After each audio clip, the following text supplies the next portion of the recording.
everyone. A very warm welcome to all of you. At the very outset, me, Kuhilika Roy Chaudhary, on behalf of Travel Trends Today and Informa Markets India, welcome you aboard for a journey through the USA. We have designed this interactive webinar to provide a unique platform for tour operators so that you can create a multitude of itineraries for longer duration, host multiple journeys, and thus grab some business opportunities. Today, we are here to get a sneak through the spellbinding outdoors of the USA and get more insights on this destination. Brand USA definitely needs no introduction. But highlighting a little here, it is the official destination marketing organization for the United States and is headquartered in Washington, D.C. Brand US's mission is to increase incremental international visitation, spend, and market share to fuel the nation's economy and enhance the image of the USA worldwide. Therefore, without any further ado, let's welcome Bhavika Jariwala, who is a seasoned professional in the travel industry and is the Travel Trade Director for Brand USA in India. She has an impressive tenure of 6 years at Brand USA and holds a vital role in overseeing and spearheading all travel trade marketing programs in India. Through this facts-driven webinar, Bhavika shall share how tourism is shaping up right now and take us through an insightful journey. But before proceeding with our webinar, I'd like to highlight a few important instructions in brief. The audience can feel free to click on any of the widgets available at the side of the screens and carry on with the respective functions. Please click on the chat icon to chat with the attendees. Also, for any queries during the webinar pertaining to the topic, you can click on the brochure icon that allows you to view the PDF handout. Lastly, as we conclude the presentation part, we will have a Q&A round where you can submit your questions and views through the Q&A icon. And Bhavika will take your questions and queries forward, keeping the time foundations in mind. We also have the provision of a feedback icon that appears on your screen so that we can get your valuable notes and remarks on how you found out the webinar. That's all from my end. Over to you, Bhavika. Thank you, Kuhilika and the team at the T3 for organizing the logistics for today's webinar. A very good afternoon to all the attendees joining us live today and a warm welcome to our webinar. We're excited to have you here as we embark on an exciting journey through the Knowledge USA series, which is designed to showcase the latest on-ground updates and the newest offerings from our partner destinations that you see on screen. Today's spotlight is on the great outdoors of the USA, which are very unique and sought after bucket list destinations in the USA. Each state has its own unique characteristics and attractions that make it distinct and special, as you see on the screen. While Alaska, Colorado, Oregon, and Wyoming are distinct US states with unique characteristics, there are a few common features that can be identified, such as all 4 states are known for its natural landscape and outdoor recreational opportunities. Alaska is known for its vast wilderness, including glaciers and stunning national parks, along with the Northern Lights in Fairbanks. Colorado is famous for its majestic Rocky Mountains and world-class ski resorts like Aspen. Oregon offers diverse scenery, including their stunning Pacific coastline, mountains, and forests. Crater Lake National Park in Oregon is the deepest lake in the United States and the 9th deepest in the world. Wyoming is home to iconic landmarks such as the Yellowstone National Park, which is the world's first ever national park and also the USA's first designated national park. Each state has a strong emphasis on ecotourism and sustainability and is rich in wildlife and offers opportunities for wildlife observation. Alaska is known for its diverse wildlife, including bears, moose, and eagles. Colorado is home to a variety of wildlife, including elk, deer, and bighorn sheep. Oregon, on the other hand, is known for its bird species, marine life, and mammals like the gray whales. Wyoming is famous for its iconic wildlife such as bisons, wolves, and grizzly bears. Moving on to the geographic overview of the USA so that you get a sense of where these cities are located on the map. To the left, you see the purple-colored state of Alaska, which has several airports. The largest and busiest one here is the Ted Stevens Anchorage International Airport. Alaska is also the largest state in the USA by area and is situated at the extreme northwest corner of the continent. It is bordered by Canada to the east, the Arctic to the north, the Pacific to the south, and the Bering Strait to the west, which separates it from Russia. Oregon is located in the Pacific Northwest region of the USA on the west coast, bordered by Washington State to the north and California to the south. The largest airport here is the Portland International Airport. Wyoming, you see, as marked on the screen in pink, is in the western part of the USA along with Colorado. It's a landlocked state bordered by Montana to the north and South Dakota and Nebraska to the east. The largest airport in Wyoming is the Jackson Hole Airport in Jackson, which is a significant gateway for tourists visiting the Grand Teton National Park along with the Yellowstone National Park. Colorado is located also in the central western part of the US. It's also a landlocked state that is situated in the Rocky Mountain area. The major airports in Colorado include Denver International Airport, which is the largest and busiest airport in the state. All these cities are very well connected from India through various airlines like Turkish Airlines, Emirates, Qatar Airways, British Airways, Air India, United Airlines, American Airlines, Singapore Airlines, Air France KLM, Swiss Air, Lufthansa, and others. I'm delighted to share the arrival figures from India to the USA through this slide.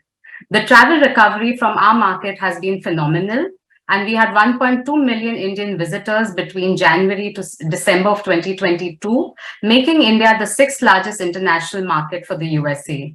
As we progress into 2023, the numbers continue to grow with 815,000 Indian arrivals this year between January and June, making India the fourth largest international market after Canada, Mexico, and the UK. More than 60% of these visitors travel for leisure, and this could not have been possible without all your hard work. So thank you for your support in promoting the USA as one of the top premium travel destinations for Indian travelers. India is a big priority market for the USA. So far, 700,000 visas have been processed in this calendar year already. And 2 new consulates are scheduled to open in the cities of Bangalore and Ahmedabad. Before we move on to a recap of our travel trade resources, here is a short destination preview to show you the endless possibilities in the USA through our latest campaign, which is called This Is Where It's At.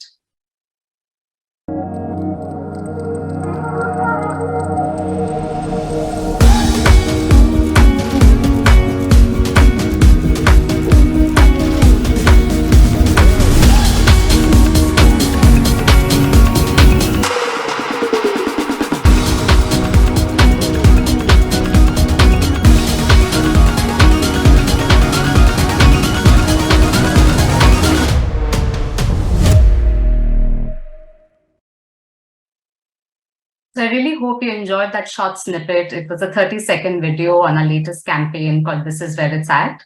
This video is also available on our Travel Trade website through our Media Valley for use on your websites and social channels.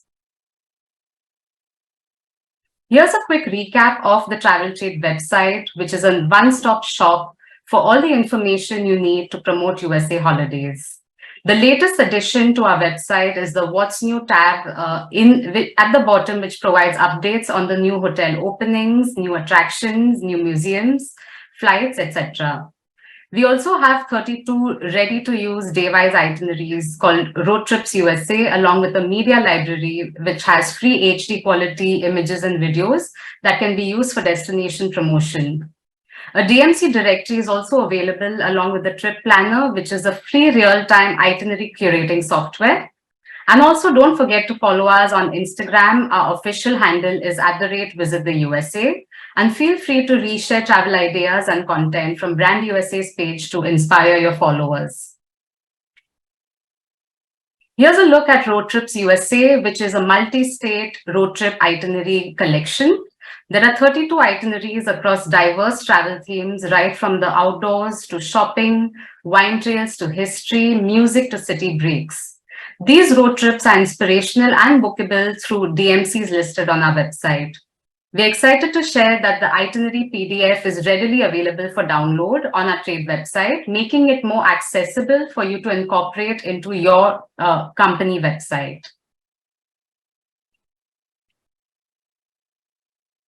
The next update is on Go USA TV, which is Brand USA's premier travel entertainment network and OTT platform.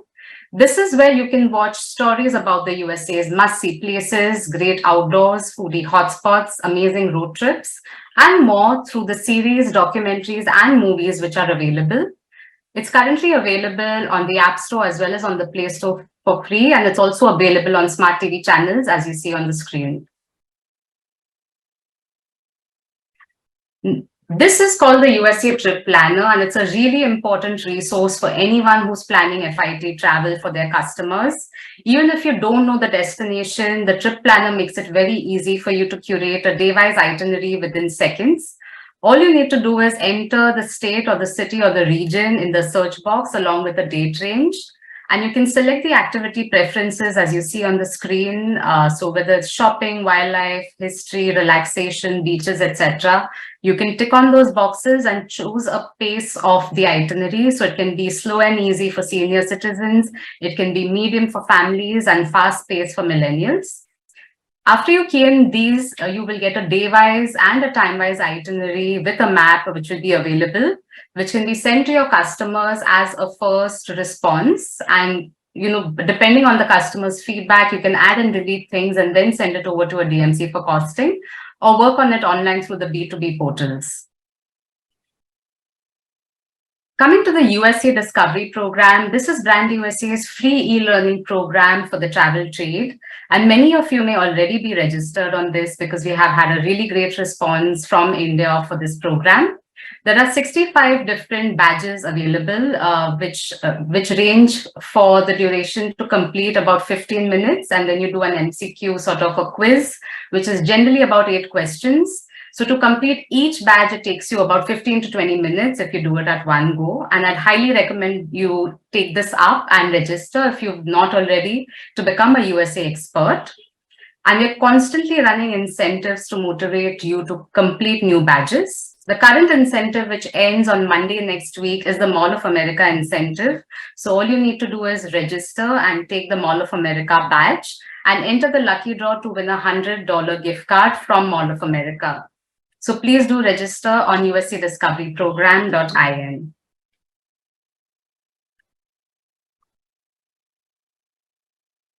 We will now move to our first presenter for today. So we have Tanya Carlson, who's the Director of Travel, Trade and International Marketing and Sustainability at Travel Alaska.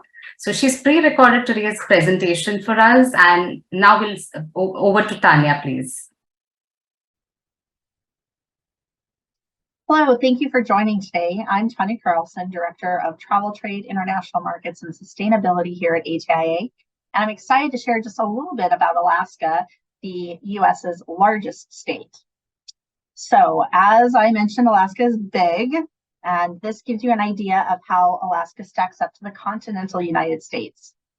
So we're about 1/5 the size of the US, or approximately 1.4 million square kilometers in size. But to give you a little bit better idea, we're about a little over half the size of India. So just to give you an idea, it takes a little bit of time to get from point A to point B when you're traveling through the state. Now, before I move off this slide, I just want to bring up that we break Alaska into 5 regions, just to make it a little bit easier when you're planning trips. Down in the lower corner, that green area is Southeast Alaska, and that's where our cruises go. Almost all cruises cruise through this area. Some of them will go across the Gulf into that dark blue region where you see Anchorage, Alaska's largest city, and that is South Central Alaska. That rosy section is Southwest Alaska. Not as many travelers go here. You have to either fly or take a boat to get there. Up in the yellow section, that is Alaska's interior and our second largest city of Fairbanks, the Golden Heart. And up north, that other section is the Arctic. And again, fewer travelers get up there, though there is a road that goes there. Most of it you have to fly up to. So some of the most asked questions that we receive, or I'm sure that you receive from clients, is what is the best time to come to Alaska? What's the weather going to be like? And I know it's kind of like the hard thing to answer. So Keep in mind, we are a year-round destination. So we have incredible winter activities, but I know that summer is when most of the travelers come, and that's May through September. We have our shoulder season of April and October, and then the rest is winter. Now you've got a couple of graphs there. One is showing the average temperatures in Anchorage, Juneau, and Fairbanks, kind of the middle, the south, and the north, as well as our daylight. So our longest and our shortest days of the year, where you can see from Unalaska and Juneau, which is our farther south areas, all the way up to Utqiagvik or Barrow at the very top of Alaska. So again, Alaska is year-round. Our summer solstice, which we just had incredible amounts of daylight. We have so much fun, so many festivities. Although it gets dark, it doesn't get dark in some areas, the sun will set. Other areas, the sun is up 24 hours a day. Now our flowers start to bloom in about mid-June. And so everything throughout the state gets so colorful with the purples and the pinks and the blues and the yellows. And by about mid-August, we start to see some fall colors working from the north all the way down into September as we get into the southern regions. But one of my favorite times to go into Denali National Park or even up north onto the tundra is during fall colors, middle of August, because that's when the tundra is just blanketed in this wonderful red and auburns and yellows. And it's just really a pretty time to go. Now, our northern lights, we do see them in the summer months. The trick is darkness. So by about mid-August, some parts of Alaska are starting to get some darkness again where we can see the northern lights. So usually mid-August to mid-April is our aurora season. We have lots of events and activities all throughout the year. One of our more popular ones is in the wintertime, and that is the Iditarod, the sled dog race from Anchorage to Nome. And that starts the first Saturday in March. Now, a little bit about lodging in Alaska. For any of you who have luxury clients, do keep in mind we have no 5-star properties in Alaska. Our 2 highest rated properties are 4 stars, and then it goes to 3 and below. But we have all of your mid-range properties from Marriott, Hilton, Sheraton, some local properties as well, many inns, B&Bs, and lodges. But if you do have a luxury client, keep in mind we still have luxury in Alaska. It's just not a Four Seasons or Ritz-Carlton. Those would not be very Alaskan. We have incredible lodges, unique and boutique style, that cater to those luxury clients. Most of them are all inclusive with world-class chefs, great activities, local guides, all of that that is at your fingertips. So what are the top reasons that people come to Alaska? First, it's our Alaska Native culture. We have incredible culture that is as diverse as the landscapes from north to south, east to west. And you can see by this map, which mimics a little bit of our regions, these are our main cultural identities throughout the state as well. I urge all travelers to go into the museums or the cultural centers so that you can really encounter and learn a little bit more about Alaska's Native cultures while they're here in Alaska. We have an abundance of wide open spaces. An image like you see here is not unheard of. You can be out in the middle, just hiking. You might have a few people around you, but for the most part, you're going to be looking out to vast wilderness with nothing in between you and that wilderness. And it is a great thing to see, especially if it's not something you're used to.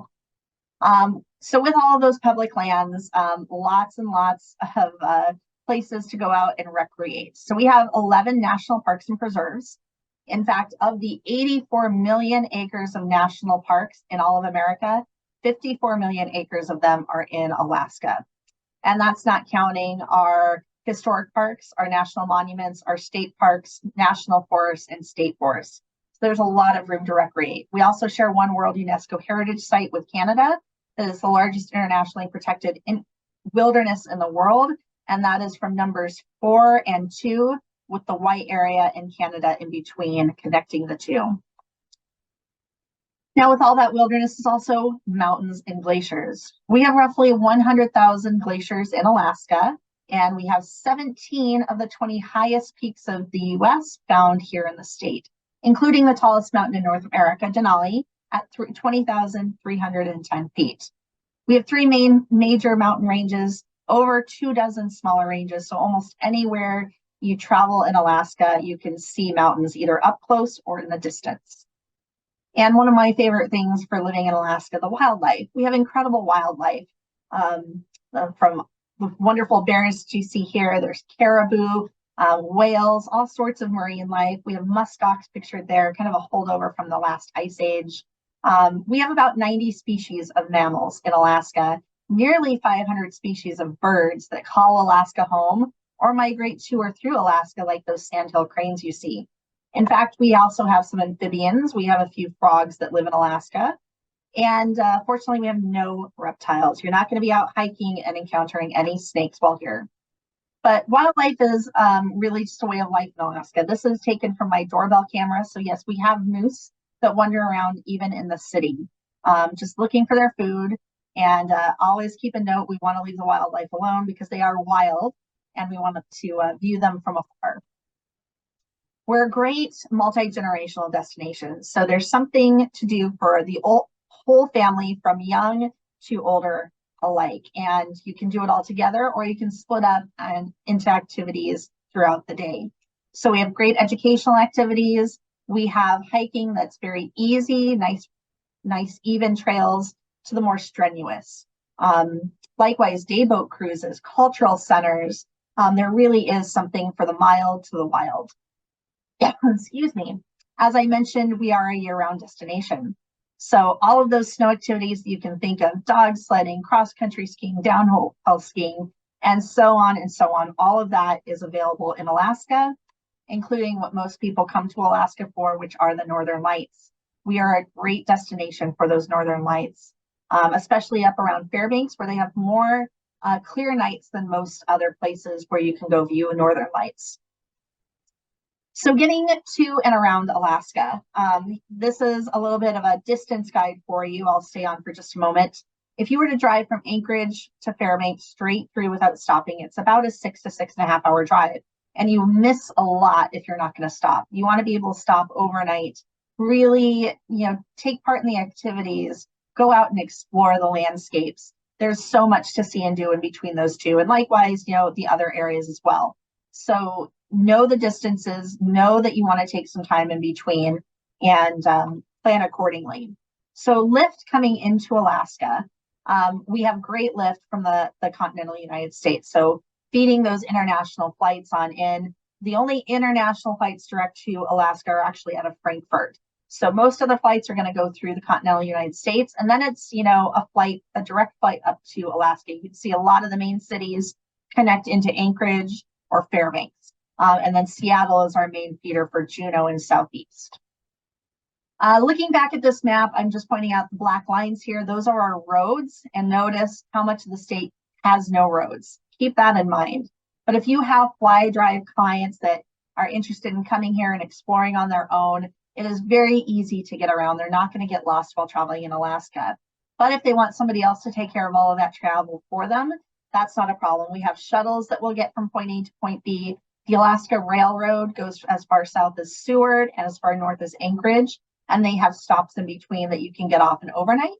We have the Alaska Marine Highway ferry system that travels all along the coast. And for all of the road-free areas, we have planes, much like you see in that picture. And they land on wheels, they land on floats, and they land on skis. Great for flight seeing or transportation.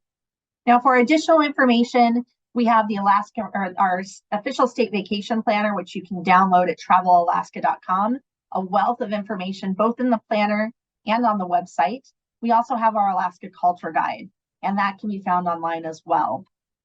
So again, travelalaska.com. If you go to the travel trade section, there's additional resources for you there, as well as our Alaska Certified Expert Program, which is where that QR code will take you. Feel free to reach out to me for any questions. I'm always happy to help.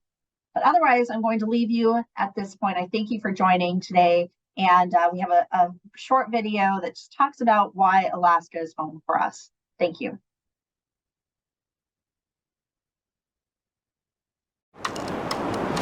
Alaska is where I flourish with my culture.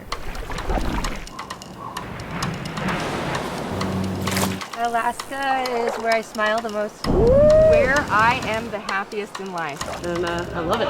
Alaska's where I love it.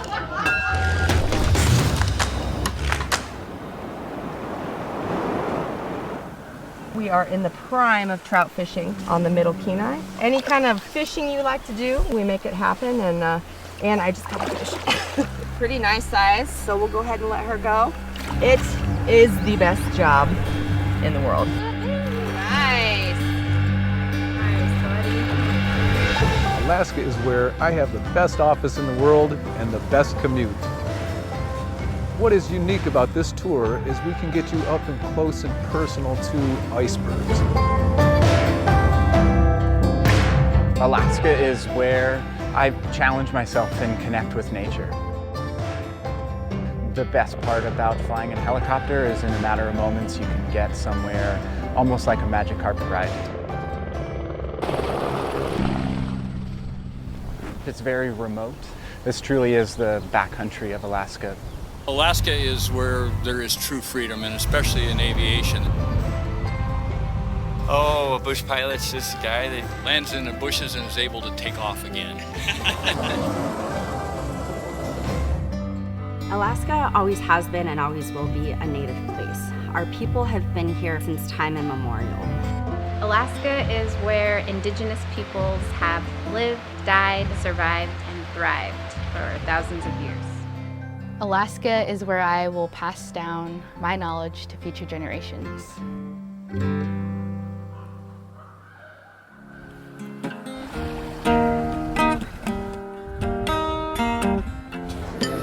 Alaska is where my community is.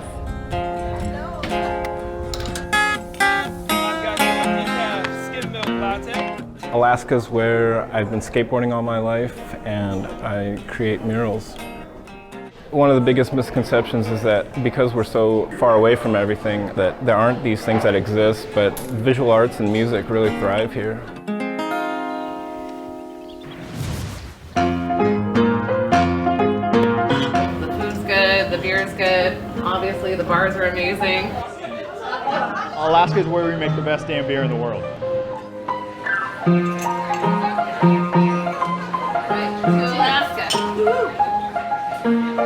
Alaska is where I make my fireweed ice cream. It's an awesome place. Just come and visit us.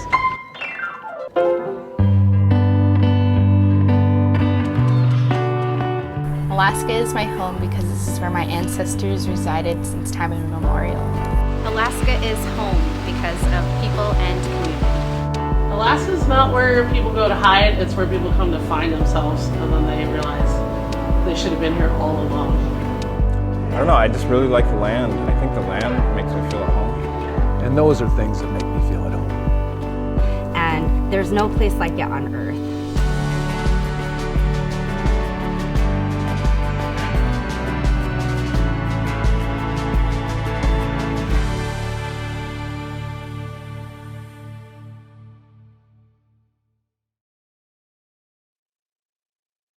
So as you see through Tanya's presentation, Alaska is truly a breathtaking destination and offers one of the most beautiful outdoor destinations in the world.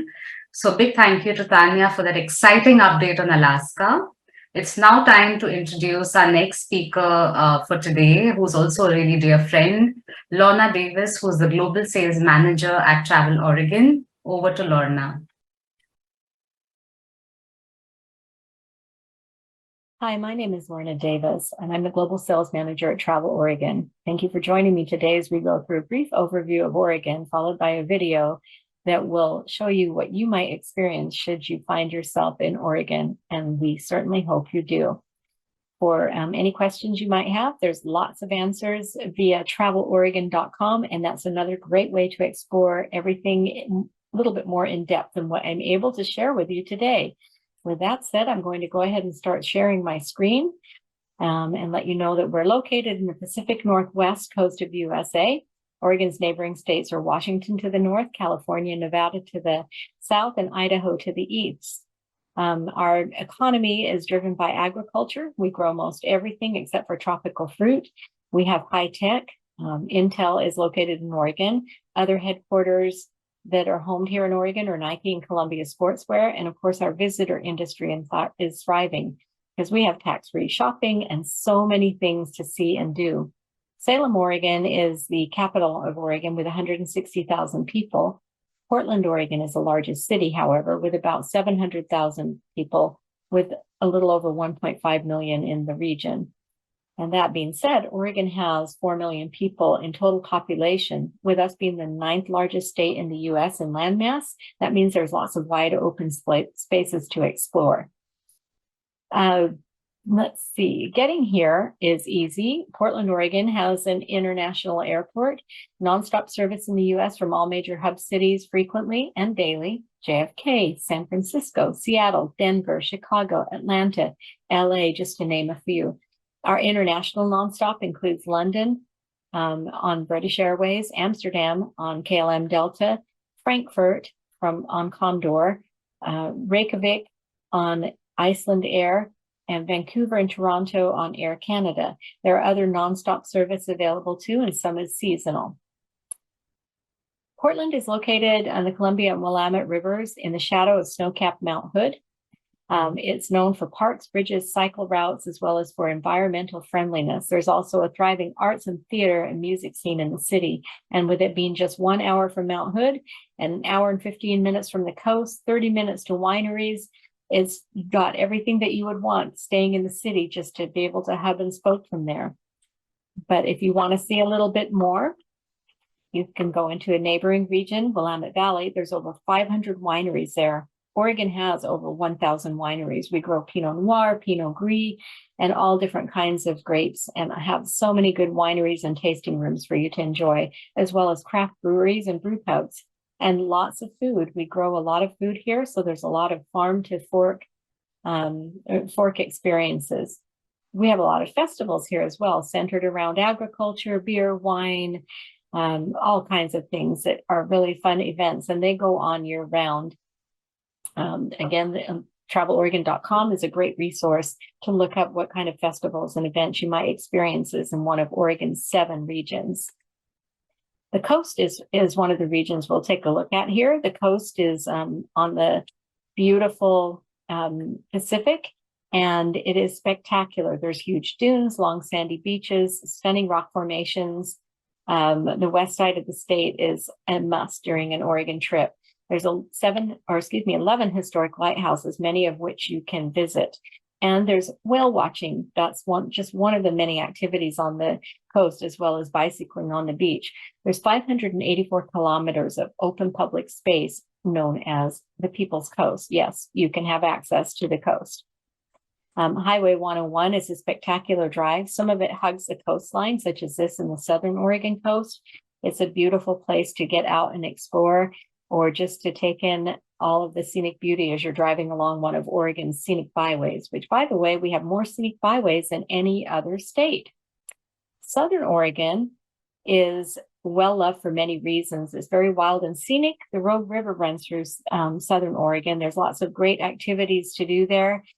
Jet boats, there's kayaking, and lots of water activities. The Pacific Coast Trail is there, and as well as a rising wine country, the Applegate wine in the Rogue Valley.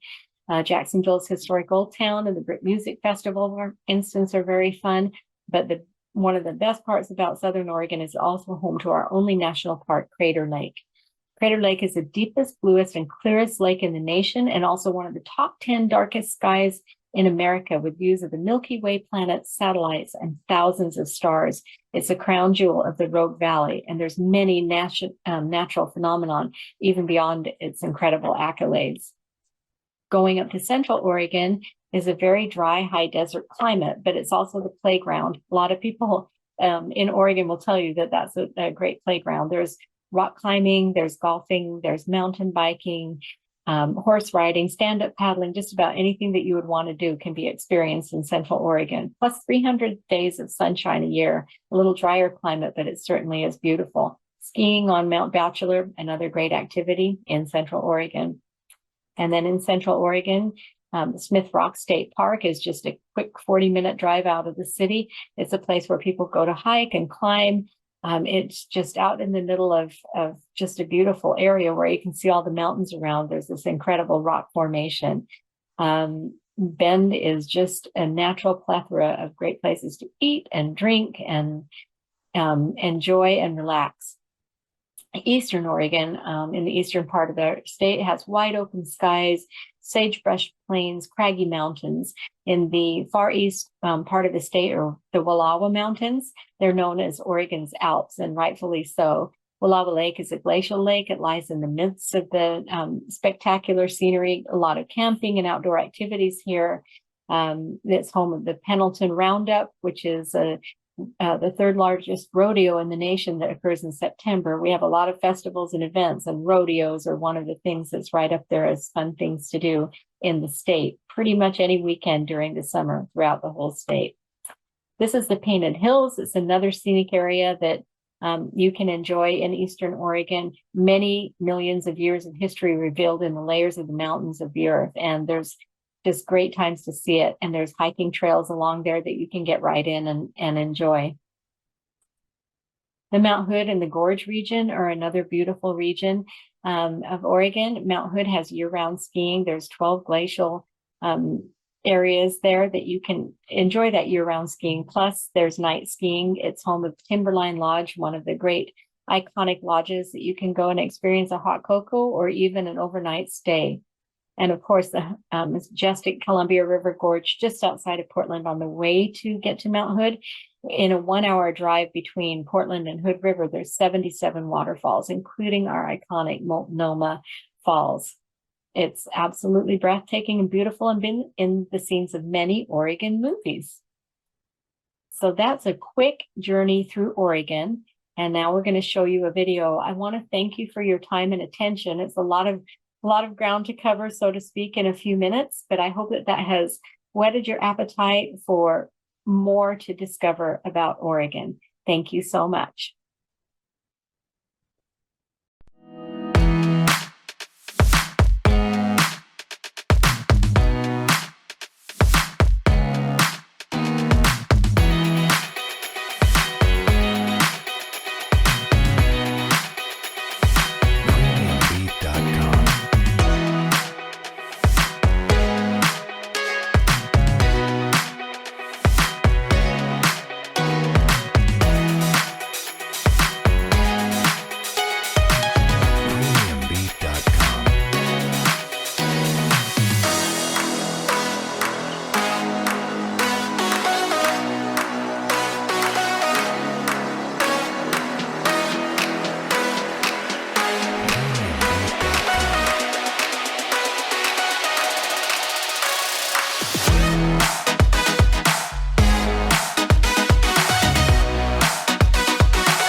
A big thank you to Lorna for that wonderful journey through the state of Oregon.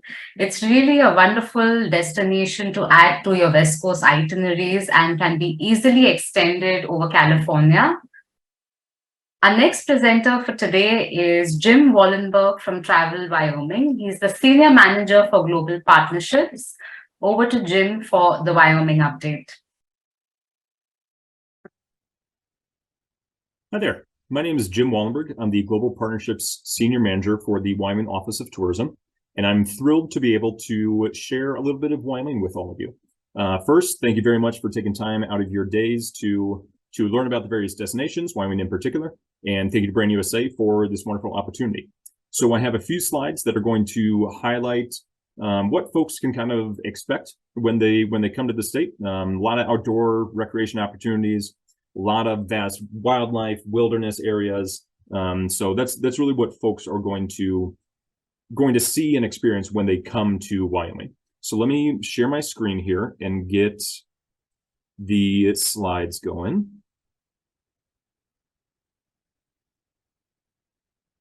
Should be popping up. Okay, here we go. So this is kind of a typical setting you might experience when you're in Wyoming. For those that may not be as familiar with Wyoming as others, in the top right there, you can see what surrounds us. So this kind of gives you an idea of where we are in the United States. So we are surrounded by Idaho, Montana, South Dakota, and North Dakota. We are also bordered by Nebraska to our kind of southeast, Colorado directly to our south, and then Utah at our southwest. In terms of getting to Wyoming, the best ways are typically going to be through Salt Lake City in Utah or Denver, Colorado.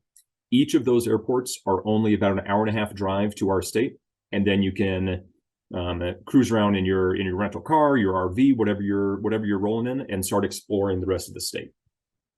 There are options to connect to some of our smaller regional airports, like say in Cody or in Casper or in Sheridan, and you can connect through those through either Denver or Salt Lake City, as well as airports like Minneapolis or maybe Los Angeles. So next I have a quick video that is going to show you just really what Wyoming's all about.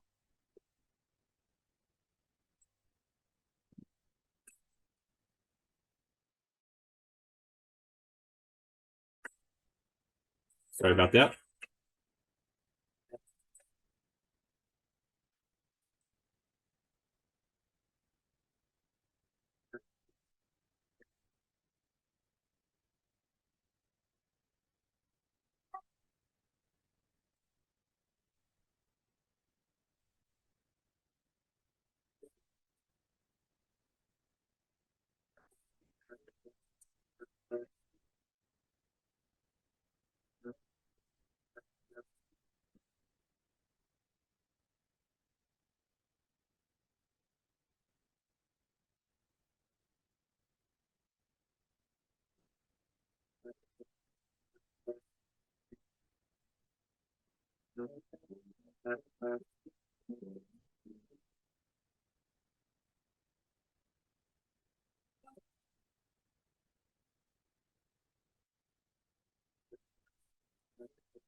All right, so hopefully that gave some inspiration to all of you viewing there.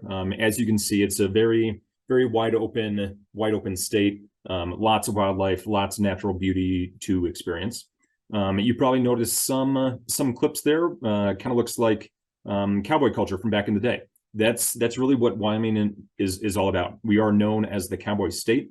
So there's rodeo, there are ranches. There's settings like in the lower left here where you can go on covered wagon rides and sleep under the stars, sleep in teepees like the pioneers and Native Americans. Really gives you that great kind of pioneer lifestyle, that pioneer experience in the cowboy state. I did mention ranches. That is probably one of the best ways to really get the full Wyoming experience. There are over 100 guest and dude ranches scattered all around the state in Wyoming. Some are kind of your more typical working dude ranches where you can work with cattle, throw some hay around, and kind of live that cowboy lifestyle. And then there are also some guest ranches that are very, very high end.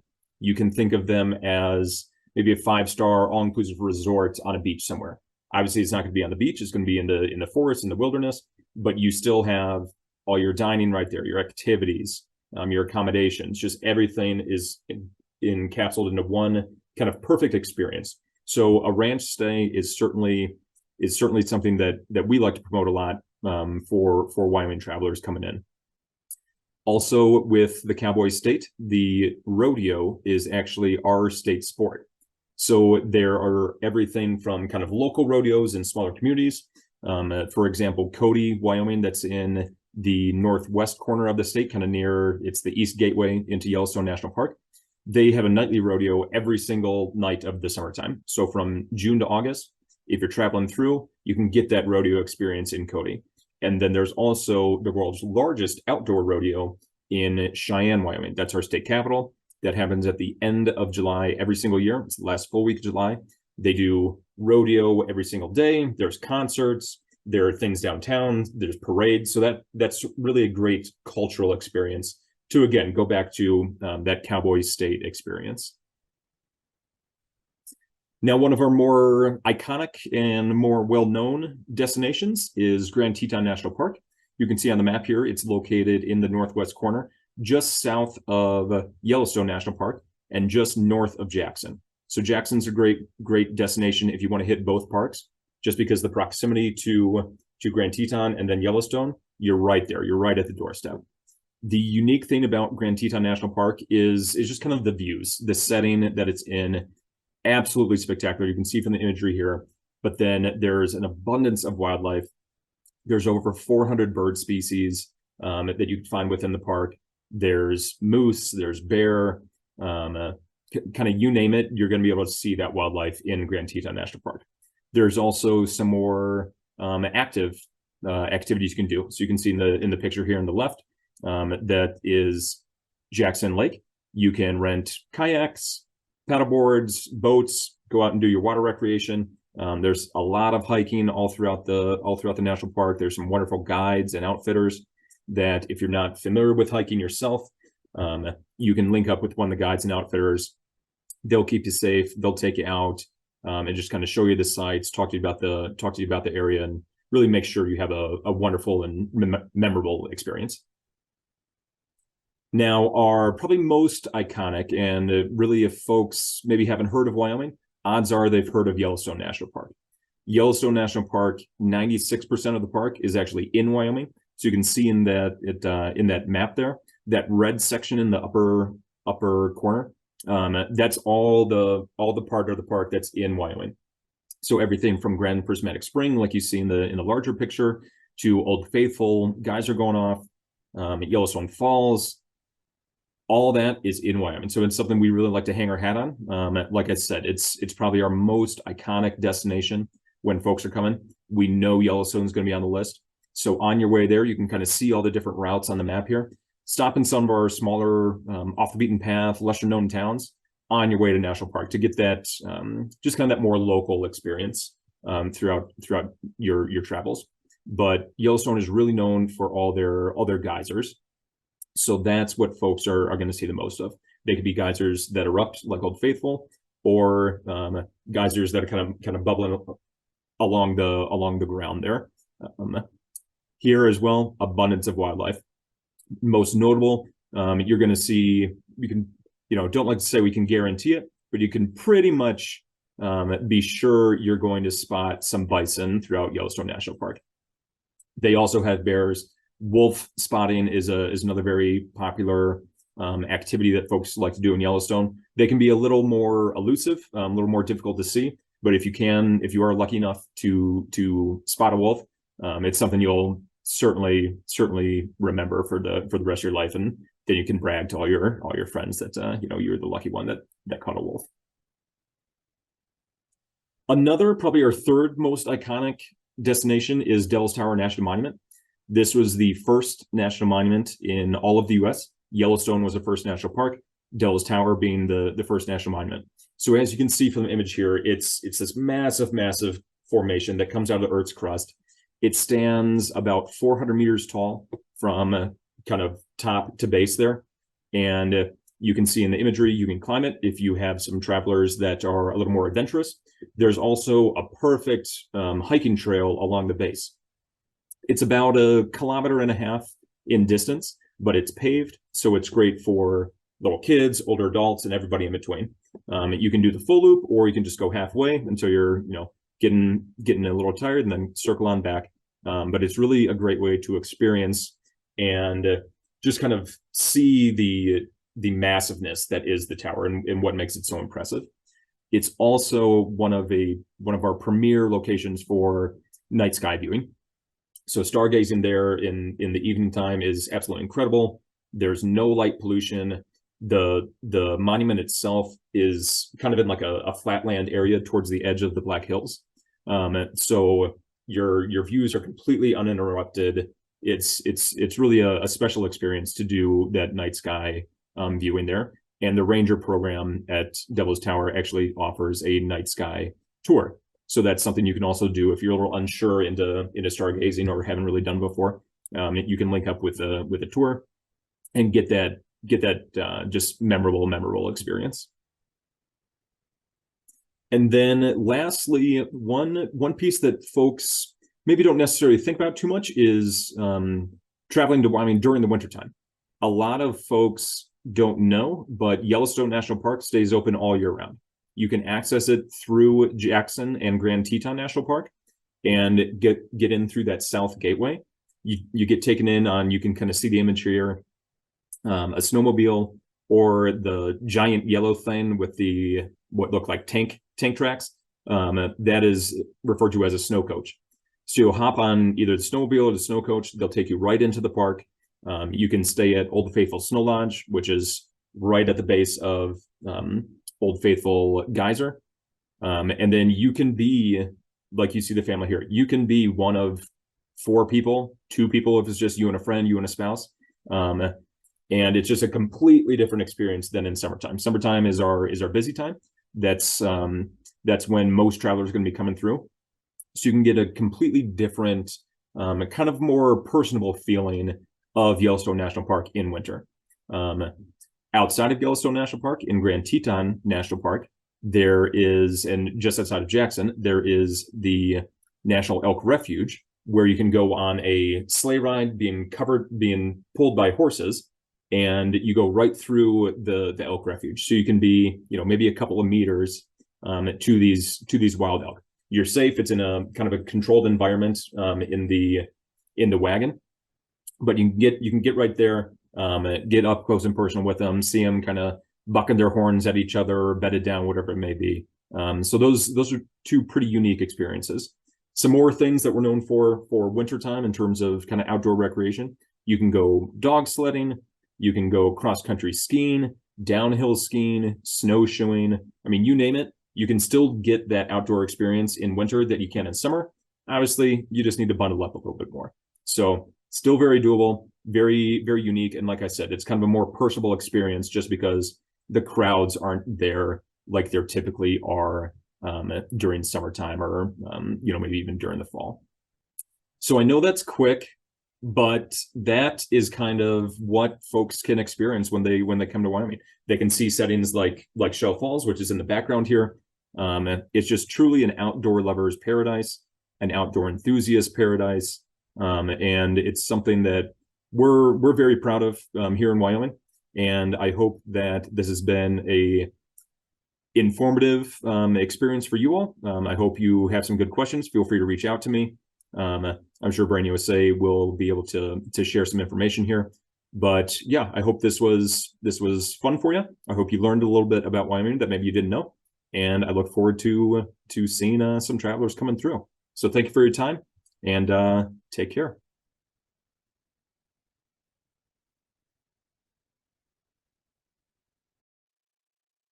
A big thank you to Jim for that insightful presentation on the state of Wyoming. This can be easily added to your client itineraries when they end in Las Vegas, or if they're going up to Utah, you can do an extension to go up to the Yellowstone and the Grand Teton. Moving on to our last presenter for the day, we have Liz Birdsall, who's the Senior International Manager for the Colorado Tourism Office. So quickly over to Liz. Hi, my name is Liz Birdsall, and I'm with the Colorado Tourism Office, and I'm excited to be here with you today to share everything that I love about Colorado. I'm going to start with a video and to give you a little bit more kind of visual about what makes Colorado so special.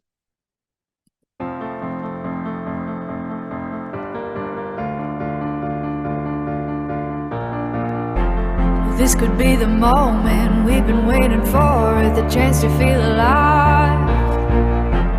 Nothing's gonna stop us, nothing's gonna top this, nothing like we've ever seen. And I raise my hand to the sky, what a feeling, 'cause I feel like dancing high, got a feeling, time to feel it. This is where it all begins.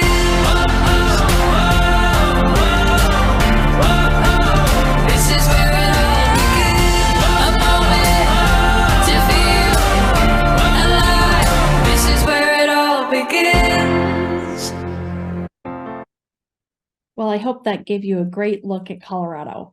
Where is Colorado? Most people, when they come to the United States, come to California, New York, Florida first, but don't know what's in the middle. Well, that's where Colorado is. You can see from this map where we are, and we're really the gateway to the West. If you look at this map of the actual state, where we are in the United States, we're kind of divided into thirds. We're a very large state. So on the west, on the side looking towards California, on the way west coast, that is our canyon lands with our mountains in the middle. And then east towards New York is the plains area, with Denver sitting right there at the base of the mountains, there in the middle of your screen there. And that's where Denver International Airport is.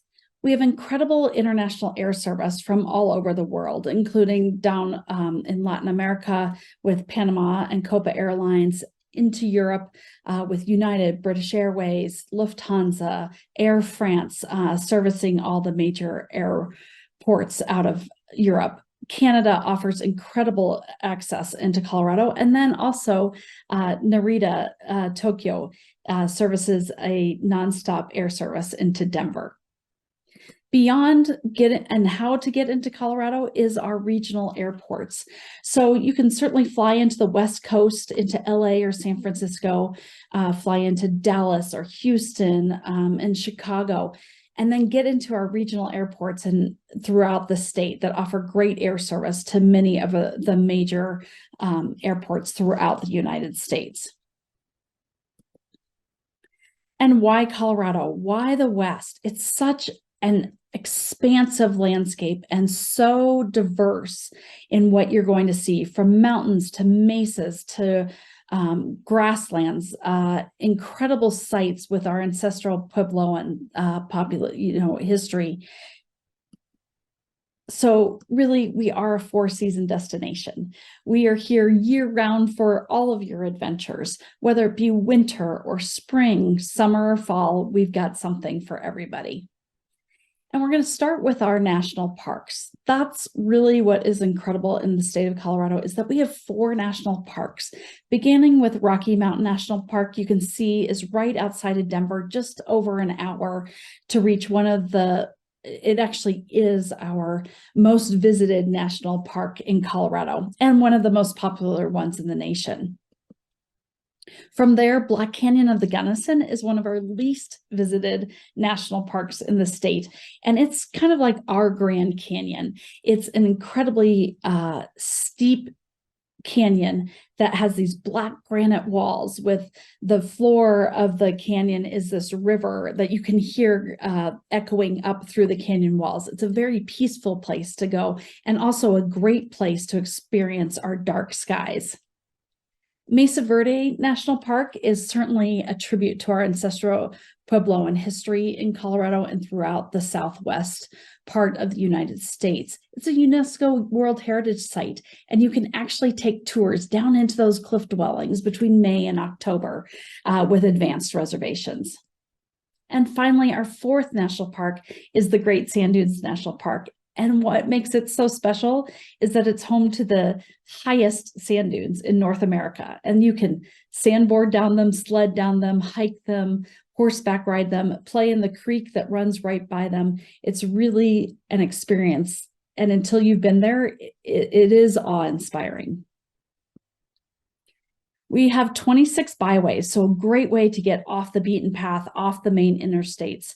Our state is pretty much split with two major interstates, I-25 that goes north to south, and then I-70 that crosses east to west. And that kind of is our main intersections in the state. These scenic byways offer a way to get out and get off those interstates on really great highways that are also, many of them are electrified. We have 58 peaks over 4,000 meters. So lots of hiking and ways to experience the highest heights in Colorado. We love to be in the outdoors, experiencing our wildflowers in the summertime. And we have many more peaks, over 13,000 feet. But we do fondly refer to our 4,000 meter peaks because that's 14,000 feet as our 14ers. And take a ride. How do you actually experience Colorado? We highly recommend getting on one of our historical trains throughout the state. One of the most famous ones is the Durango-Silverton narrow gauge railroad out of Durango. And then there's also the famous Cog Railway in Colorado Springs. This allows you to get to places that you can't drive to, very hard to hike to. So you get to just sit back and relax and enjoy the scenery as it goes by and experience a lot of our Western heritage, because many of these trains were built during our mining kind of chapter of our history. And then take flight in Colorado. Like I said, experience the highest heights at the top of those 14ers. You can also do a Via Ferrata and get that adrenaline running off the side of a mountain. Hot air ballooning throughout the state. And then of course, our gondola rides are always a great experience any time of the year. Play in our water. While we might not have a beach per se, we do have lakes with beaches. We also have fly fishing and rafting and so many hot springs throughout the state. It's great to experience after a day of activity, mountain biking or riding or hiking, horseback riding, to go and relax in some of our incredible hot spring experiences. And then, of course, live our Western heritage. This is an incredible way to really get down to earth, get away from it all, and experience that Western heritage that Colorado is famous for. And then our wildlife. With over 960 species, we have all the big animals there. We have the elk, the moose, the bighorn sheep, and the bison. And then so many species of birds and smaller animals throughout the state. You're sure to encounter any of them. We do also ask, as part of our responsible tourism, that you respect the wildlife and that you keep a safe distance and that you don't feed the wildlife. Liquid arts. Of course, you have had a great day with lots of adventure, maybe on a train, maybe on a gondola, maybe on a hike. Well, enjoy one of our liquid arts at the end of the day, or maybe the middle of the day. 400 breweries, 140 wineries, and over 100 distilleries. Just really amazing craft that's happening throughout our entire state. And while you're at it, you can do that in almost any of our great towns. We're famous for our skiing. When people say Colorado, they usually think of us as a ski destination. Again, we are a year-round, four-season destination, but our ski resorts are a part of what has put us on the map. They are all incredible mountains, world-class skiing and snowboarding. What makes them different is their towns. Each one of them has a unique heritage, unique culture, and beyond ski opportunities. I'm going to show you another quick video.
I hope that's given you some good reasons why Colorado for your clients or yourself to come and experience.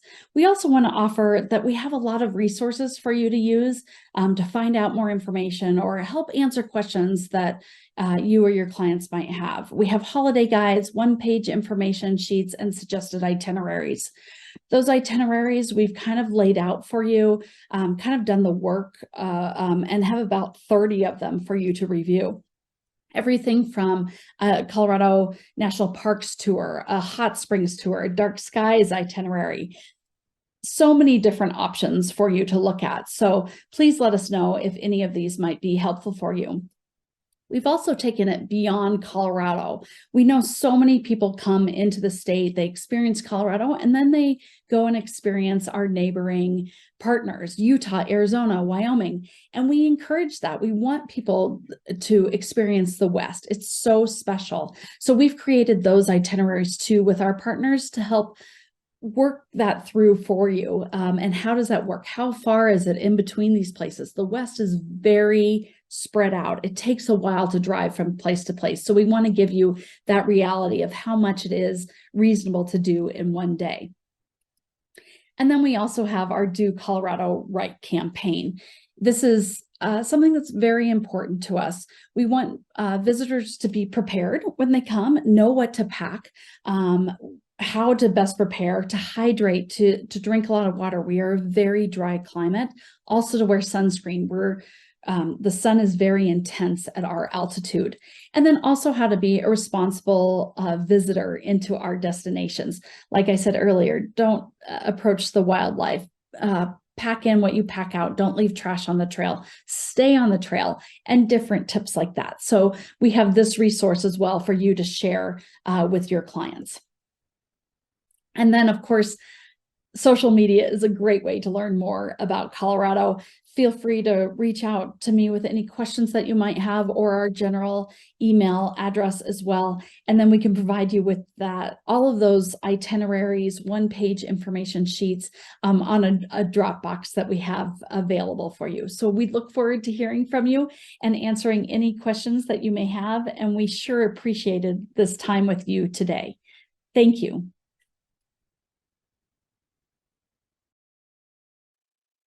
A big thank you to Liz for cruising us through the state of Colorado, which is a wonderful state to add on to your itineraries, especially for outdoor enthusiasts. And India is already seeing a lot of business going in there for their beautiful ski resorts. And as we conclude our destination presentations, it's time to add an element of excitement with our fun quiz. By participating, you stand a chance to win one of the 5 fantastic goodie bags by Brand USA. And without further ado, let's hand over to Kuhelika, who will provide the instructions to participate in the quiz. Good luck to all the participants, and the questions are pretty much straightforward from today's presentation. So over to Kuhelika. Thank you, Bhavika, for an interesting ride through an insightful and detailed presentation, and also to the eminent speakers for bringing to light such engaging details about the destination at the forefront of the T3 audience. I'm sure that the audience after this presentation is ready to curate some fun itineraries for themselves, as well as for business prospects, and hop on to a memorable journey. Moving ahead, we now have a fun and interesting quiz session for you all that will be taken over by Bhavika, where you can answer some easy questions and win exciting prizes effortlessly. The only thing that will be required to do is type the correct answer once Bhavika utters the question and share the same at the group chat box appearing at the right of your screen. And yes, ta-da! You can be the lucky winner from there. But please mention the answer along with the question number. I repeat, please mention the answer along with the question number so that it is easy for us to evaluate which question you are answering to. The lucky winners will be contacted directly through email after we conclude this webinar. I think we all are set for this quiz session. I hope the audience is ready to, right? I hope so too. Thanks, Kovalika, for the instructions. So moving on to our first question. The winner is going to be the person who answers the question the fastest. So coming to our question, what is the name of Brand USA's free e-learning program for the travel trade? This was covered in the slides presented by me earlier on before the destination presentations, and this one's really easy to kick off the quiz.